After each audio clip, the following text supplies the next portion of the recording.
மரங்கள் புத்தனை போன்றவை அதிகம் ஆசைப்படுவதில்லை. இருக்கும் இடமிட்டு இதை தேடி எங்கும் பறப்பதில்லை. மரங்கள் இயேசுவை போன்றவை ஒரு கிளையை வெட்டினால் மறு கிளையை காட்டுகின்றன. மரங்கள் கீதைக்கு மேலானவை. அவை கடமையை செய்கின்றன, பலனை எதிர்பார்ப்பதில்லை. அழகு பிள்ளையாரின் அரச மரத்தடி, புத்தனின் போதி மரத்தடி, மாணிக்கவாசகரின் குருந்த மரத்தடி, எத்தனையோ ஞானிகள் அமர்ந்த மரத்தடி. ஞானம் பிறப்பித்தவை மதங்கள் அல்ல, மரங்களே. இது ஒரு புளிய மரத்தின் கதை. மனதின் நீளம் எதுவோ அதுவே வாழ்வின் நீளமடா. நாம என்னதான் சிட்டியில் வாழ்ந்துட்டு இருந்தாலும் அங்கனிக்கங்க மரங்களை பார்க்க முடியும். திடீர்னு ஒரு நாள் அந்த மரங்கள் வெட்டப்பட்டு கட்டிடங்களாக மாறி இருக்கும். அப்படி அழிக்கப்பட்ட ஒவ்வொரு மரங்களுக்கு பின்னாடி ஒரு கதை இருக்குமோ அப்படின்னு சுந்தர ராமசாமியின் ஒரு புளிய மரத்தின் கதை நாவல் நம்மளை சிந்திக்க வைக்குது. ஒரு புளிய மரம் இருந்துச்சு, இப்போ இல்லை, அவ்வளவுதான் இந்த புத்தகம். இதை கதையோட ஆரம்பத்திலேயே சொல்லிட்டாங்க.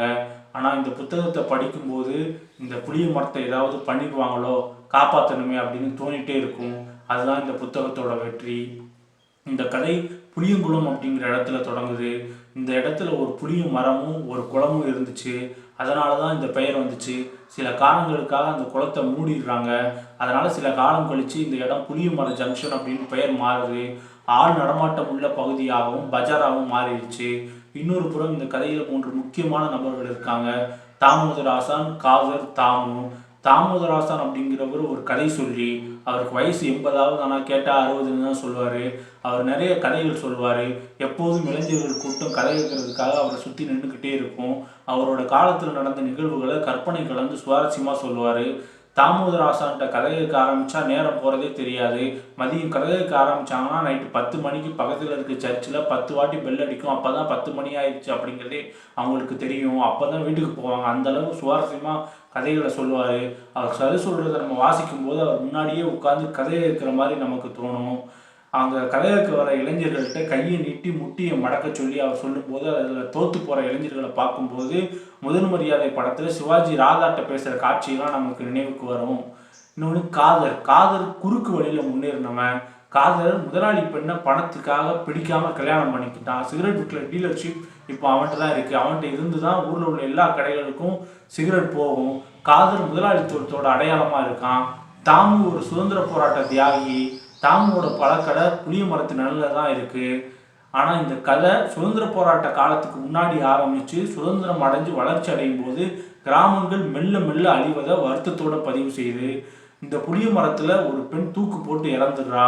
அந்த மரத்தை அந்த பெண்ணை விரும்பின முறை மாமன் வெட்ட வரான். அந்த மரத்தை வெட்ட வேண்டியதில்லை, அவள் தூக்கில் தூங்கின அந்த ஒரு கிளையை உச்சமாக்கினா போதும் அப்படின்னு சொல்லி தாமோதராசான் அந்த மரத்தை காப்பாற்றுறாரு. வாழ்நாளோட கடைசி வரை அதை பெருமையாக அவர் சொல்லிகிட்டே இருக்காரு. இந்த கதையை கேட்டுட்டு ஆசிரியர் சுந்தர ராமசாமி ஒரு கிளையை இழந்து தன்னை காத்து கொண்டது புளிய மரம், இது எவ்வளவு நல்ல விஷயம், எதையாவது இழந்து தன்னை காப்பாற்றி கொள்ளணும் அப்படிங்கிறது கூட புத்திசாலித்தனம், பைத்தியம் என்பது கூட ஒருவன் தனது அறிவை இழந்து தன்னை காப்பாற்றி கொண்டதின் விளைவுதான். இழப்பதற்கு பள்ளிக்கு வாழும் மனிதனுக்கு கொள்கையும் கடவுளுக்கு முகமூடியும் உண்டு, இழந்து பெறுவது என்பது இயற்கையின் நேதி அப்படின்னு கருதுறாரு. ஒரே ஒரு புளிய மரம் தான். ஆனால் அப்போ ஊர் எப்படி இருந்துச்சு, மக்கள் எப்படி இருந்தாங்க, கலாச்சாரம் எப்படி இருந்துச்சு, அரசியல் எப்படி இருந்துச்சு அப்படின்னு அலசி ஆராய்ஞ்சிருப்பார் எழுத்தாளர். அந்த புளிய மரம் வெட்டப்பட்டிருந்தா கூட ஒரு மரக்கட்டையாக பயன்பட்டு இருக்கும். மனிதர்களுக்குள்ளே நடக்கிற கேவலமான அரசியலின் காரணமாக அந்த புளிய மரம் துள்ள துணிக்கு கொல்லப்படுது. காதலுக்கும் தாமுக்கும் பிடிக்காது. ஒரு வாட்டி காதல் கடையோட எல்இடி போர்டு உடஞ்சிருது. தாமு தான் உடைச்சான்னு சொல்லி கம்ப்ளைண்ட் பண்ணுறான். தாமுக்கும் போலீஸுக்கும் ஆகாது. தாமு லஞ்சம் தர மாட்டான், அவர் சுதந்திர போராட்ட தியாகி. காதலோட கம்ப்ளைண்ட்டை போலீஸ் ஒரு வாய்ப்பை பார்த்து ஆக்ஷன் எடுக்கிறாங்க. அவனை ஜெயிலில் போடுறாங்க தாமுவும். ஆனால் தாமு 2 நாளில் வெளியே வந்து நகர சபை தேர்தலில் காதலை எதிர்த்து நிற்கிறான். அப்போ புளிய மரத்தை வெட்ட சொல்லி அரசுகிட்ட இருந்து ஒரு கடிதம் வருது. இது செய்தித்தாள்லையும் வருது. நான் சேர்மன் ஆனால் அந்த புளிய மரத்தை வெட்டுவேன் அப்படின்னு காதல் பிரச்சாரம் பண்ணுறான்.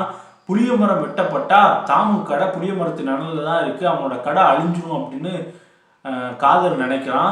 தாமு நைட்டோட நைட்டாக அந்த மரத்தில் சந்தனத்தை தேய்ச்சி ஒரு சிவப்பு கலர் துணியை கட்டி வச்சிடறான்.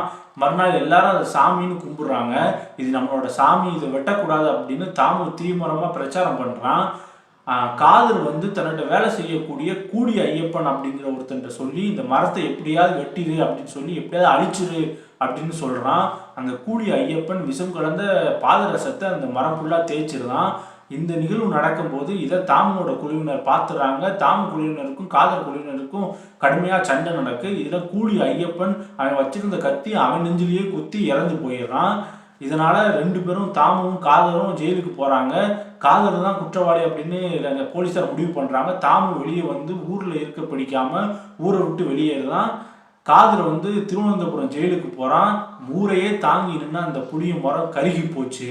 இது ஒரு புளிய மரத்தின் கதை தான். ஆனால் புளிக்குதுன்னு எங்கேயும் முகம் சுளிக்கவே முடியாது. அதுக்கு காரணம் ஆசிரியர் சுந்தரராமசாமியின் எழுத்து.